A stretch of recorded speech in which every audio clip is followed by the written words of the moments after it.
Once upon a time in Greenland, there lived a little boy with his parents and his aunt. He was blind from birth, but he had an extraordinary ear, and standing on the beach by his house, he could hear a whale singing deep in the ocean or a seagull crying hundreds of miles away. The boy's parents adored him, and his keen ear saved their lives many times. But the boy's aunt, his mother's sister, was a strange old woman who shouted at ravens and grumbled at dinner time. "It's all right for some," the aunt muttered at her sister. "You have a fine husband and a decent son, while I have nothing." What was that, sister? Nothing. This grumbling went on night after night, until one day the boy's mother had had enough. "Sister, I can't deal with your jealousy anymore. Get out. Find some rock to sleep under. Surely it will be more comfortable than the bed you're always complaining about." So the aunt left, grumbling and kicking rocks along the beach. She walked for days, following the edge of the sea, shouting at any ravens she saw and spreading her miserable words along the coast. Finally, she returned to her sister's house, and for a while they had peace. But it wasn't long before the aunt's constant grumbling became too much, and she was exiled again. The boy tried to talk to his aunt, but while he heard her words as keenly as knives, he could never follow their meaning. Her sentences, like her feet, wandered without purpose, and the more the boy tried to understand her, the angrier she got. One day in late summer, during one of the aunt's periods of exile, the boy and his parents sat near the mouth of the river. The father had seen that the whales had come in to eat in the distant sea. "There's 5 of them, I think," said the father, trying to see as best as he could. The boy sat down and listened with his keen ear and counted exactly 6 whales shooting their water into the air. "Are you sure?" said the father. "Very sure," said the boy. "You've never been wrong before," said the mother, and she kissed her son on the head. Meanwhile, the aunt sat behind a rock and watched them. How easily she could have come and sat with them. They would have been happy for her to join them. But instead she stared and grew so angry that she yanked at her hair, picked up rocks, and chewed on them. "What's that noise?" said the boy. "It's probably just a raven," said the mother. "No, it sounds like someone chewing." They followed the boy and saw the aunt running away, yanking at her hair as pebbles fell from her mouth. That night, there was a great storm. The aunt was still wandering the coast, and the storm came in so quickly that she had no time to find shelter. The boy lay in bed, woken up by the thunder. His hearing was so keen that he could hear each individual bolt of lightning, as well as the sound they made upon hitting the ground. The boy shook. That last bolt of lightning hadn't hit the ground. It had struck something small and weak. "Oh," he cried, "my aunt has been struck by lightning.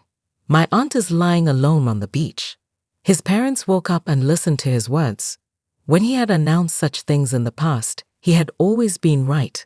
And sure enough, when they came to the beach the next morning, they saw a horrible sight. Along the rocks lay a dead seal. No, not a dead seal. It was the aunt, wrapped in a sealskin coat. Her skin was covered in black marks, and she moaned in pain. They ran to her, picked her up, and carried her home. "Son," said the father, "you must look after your aunt all day and night. Here is a bowl of water. If any part of her coat or her skin catches fire, put it out." "Yes, father."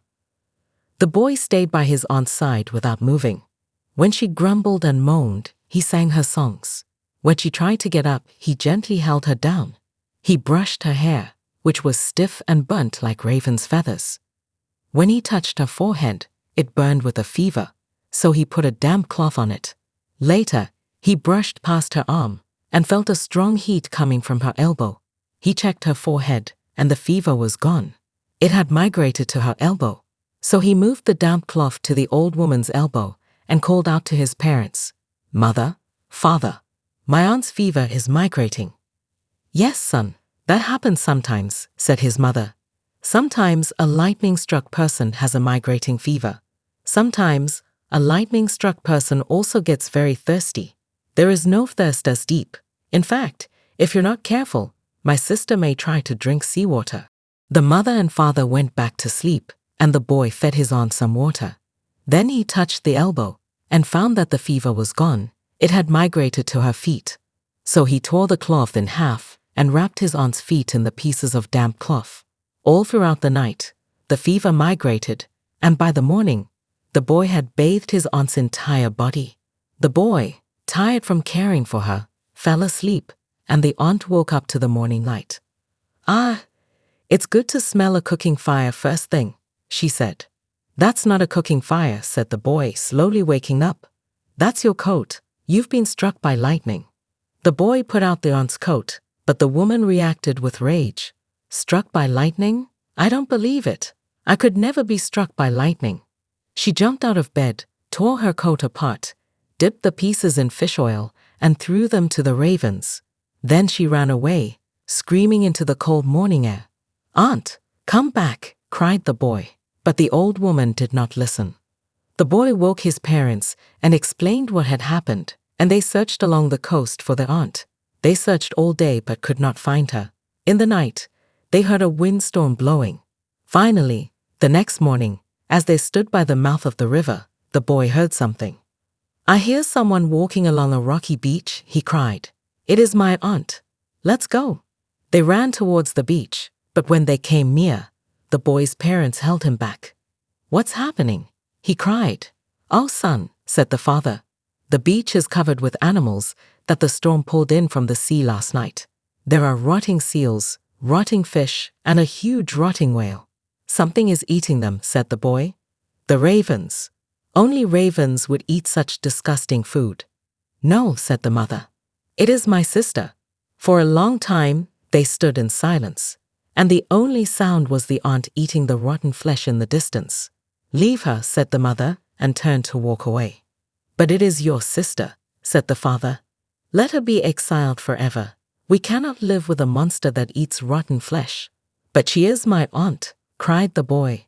The mother hesitated, then nodded. "Then you two capture her. I know she will not come easily." And so it was. The boy and his father walked slowly up to the aunt, and they tied ropes around her and dragged her home. Let me go, she cried. But they did not listen. By the time they got her inside, the aunt had fallen asleep, exhausted from her wanderings. She stank of rotten flesh. She slept all afternoon and into the evening. Over supper, the boy asked what they could do. His father sighed. "Lightning-struck people are unpredictable. All we can do is feed her soup and put her out if she catches fire again," said the mother. "But I smell winter in the air," said the boy. "Yes," said the father. "The edges of the river are beginning to freeze, and soon the sea will too." The boy, the father, and the mother eventually fell asleep, but in the middle of the night, the aunt woke up. She muttered and grumbled to herself, chewed her shirt, and finally got up to go outside. The boy heard her chewing and woke up. He saw his aunt leave and got up to go follow her. Whether or not this strange behavior was due to the bolt of lightning that had struck her or simply the coming of winter, the boy could not leave his aunt to wander alone in the night. Before he left, he grabbed a stick he had been whittling for days. He was whittling it to make a harpoon, but for now, it would make a good walking stick. He followed his aunt towards the mouth of the river, and it began to snow. The old woman stayed close to the water, and the boy followed her with his walking stick, keeping as quiet as he could. Not that it mattered, only the boy could hear anything over the wind and the snow. They walked until morning, to the mouth of the river, then along the beach, back to the river, and then south along the riverbank. Finally, the aunt sat down to rest, and the boy sat down not too far from her. The snow grew thicker and thicker, until the boy could no longer be sure if his aunt was there. "Aunt, aunt," he cried, "are you there?" The aunt was shocked to hear her nephew, and pushed about in the snow until she found him. She was equal parts glad and furious. "Why did you follow me?" she cried. "You could have died. I came to take you home, where a warm bed and soup waits for you. Why did you leave?" "Nephew, don't you understand? I've been kissed by a bolt of lightning. Now my mind turns like a snowstorm, and I eat rotten flesh. This is terrible for me, and even worse for all of you. And my thirst. Oh, the thirst! I have had my mouth open this whole time to eat the snow, but it is not enough. I am going to walk to the thickest ice, cut open a hole, and drink the water inside. Only that water will cure my thirst." "But it is winter. How will you survive?" "I do not know," said the aunt. "And now I must take care of you too. For we have gone far further from the village than you might think. There is no way you or I could find the way back in this thick snow. Come, your aunt will protect you, though she can barely protect herself. I have a seal oil lamp, and I will build an igloo, and we will wait until the ice breaks up, and you can find your way home." The boy was shocked. He hadn't realized how far they had gone, how much danger they were in. And still, his aunt insisted on saying things like, "You will find your way home," as if she wasn't going to come back with him. The aunt took the boy's hand and walked onto the river ice. She used the boy's harpoon, and although it wasn't finished, she was able to cut out some pieces of ice to make an igloo. They sat together in the igloo, staying close for warmth, and lit the seal oil lamp above them. Day after day the snow fell. There was little food, only what the boy had in his pockets and a rotten fish that the aunt had hidden in her coat. Fortunately, the boy had his knife with him, so he spent his time whittling away at the harpoon. He was so bored that he whittled the faces of seals, birds, and whales into the harpoon, and even whittled in the faces of his mother, father, and himself. "I see you did not whittle my face in," said the aunt. "You know I do not belong. I did not whittle your face in because I am going to give you this harpoon. You will be able to see the faces of your family wherever you go." Said the aunt, and said no more. For the rest of the winter, they caught and ate fish, although the aunt let her piece rot before she ate it. And finally, one day, the boy heard the sound of the ice breaking up. "It's finally spring," he cried. "Let us walk to the edge of the sea." And so they did, and sat and listened to the ice breaking up, as loud and as clear as thunder. Tears filled the boy's eyes, because he knew his time with his aunt was coming to an end. As much as he loved her, it was clear that she did not belong with them. "Oh," cried the aunt, jumping to her feet. "I can't wait, I can't wait. Goodbye, nephew." She jumped into the sea. The boy moved quickly, tying a rope to his harpoon. He listened carefully to his aunt swimming about, then he threw the harpoon into the water. He hoped that it would strike his aunt's coat, that he could pull her to safety, but instead it went straight through her lip. The aunt cried with pain and shouted, "Nephew, nephew, why have you done this?" The boy panicked and cried, "Aunt, where are you?" Then, suddenly, a wave rolled in, and the boy felt a pair of old hands around his ankles.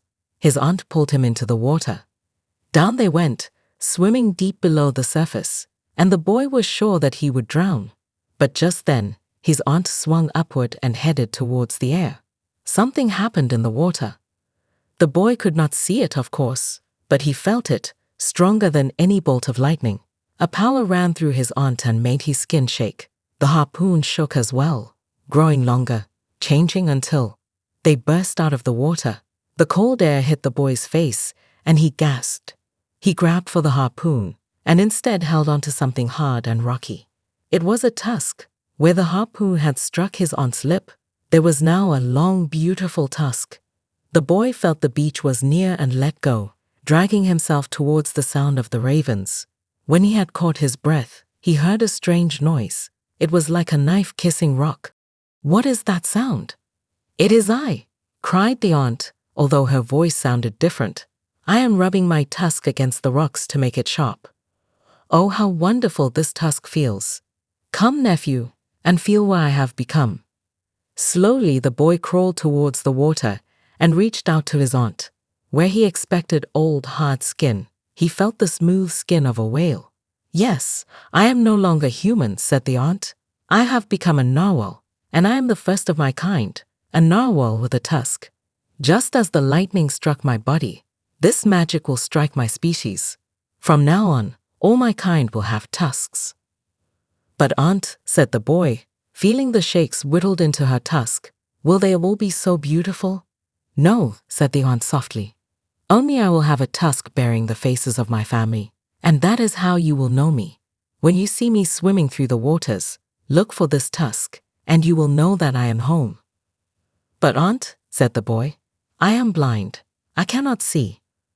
The aunt laughed. "Nothing is impossible, nephew. Listen." The aunt rubbed her tusk against a rock, slowly and gently, and the faces of the family made a wonderful sound. It was almost music, a song of their history.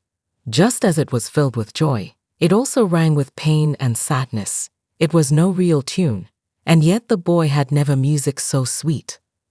"Goodbye, nephew," said the aunt, disappearing into the water. "The spring lightning storms will be coming soon, and I do not wish to feel its kiss again. I must go and find my people." "Goodbye, aunt," the boy cried into the sea, "and may you always swim quickly." The boy listened to his aunt swim away until he only heard the cry of the ravens. Then he ran home and told his parents all about the beautiful creature his aunt had become.